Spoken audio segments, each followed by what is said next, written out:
రాజ్యమేది లేదు గాని రాణిలాగా చూసుకుంటా, కోట కట్టలేను గాని కళ్ళల్లో నిన్నే దాచుకుంటా. రాత ఎట్లా రాసి ఉన్నా ఆ మార్చి నీతో రాసుకుంటా.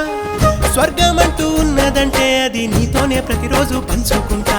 నిన్ను గన్న మీ నాన్న కన్నా అల్లారు ముద్దుగా సాదుకుంటా. నీకు కోపం వస్తే కొంత దూరం ఉంటా, నువ్వు గీత గీస్తే నేను దాటనంటా.